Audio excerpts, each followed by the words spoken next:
শুভ সকাল বন্ধুরা, শুভ সকাল হয়ে গেছে অনেকক্ষণই, 10টা বাজে। আমি গেছিলাম আমার ডাক্তারখানায়, পিসির খুব শরীর খারাপ রিপোর্ট করতে। তো আসার সময় টিফিন করা হবে কি, তাই জন্য কচুরি নিয়ে আসা হয়েছে, সেটাই তোমাদের সাথে শেয়ার করব আর খাবো। তাই তোমাদের সাথে শেয়ার করব আর খাওয়া হবে, দেখানো হবে।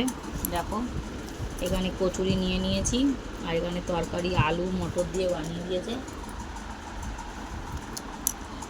দেখতে পাচ্ছ।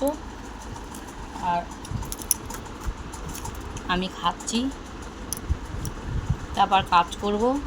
তারপর এখানে আজকের উল্টো রথের মামার বাড়ি খাওয়া দাওয়া আছে, সেখানে যাব। আবার একটু সোনারপুরে যাব, এরকম ব্যাপার, আজকে ছোটাছুটির ব্যাপার। এই শুধু ভাত করে রেখে দিয়েছি, তরকারি কি করি দেখি পরে। আর খেয়ে দিয়ে নিয়ে সকালটা সেরে, এখন অনেক কাজ, প্রচুর কাজ আছে, সেগুলো সেরে নেবো। আর সব থেকে বড়ো কথা, কালকে যে পাখিটা নিয়ে তোমাদের সাথে শেয়ার করেছিলাম, পাখিটা মারা গেছে কাল রাত্রেবেলা, বাঁচাতে পারলাম না, আর ভগবানও আয়ু রাখিনি।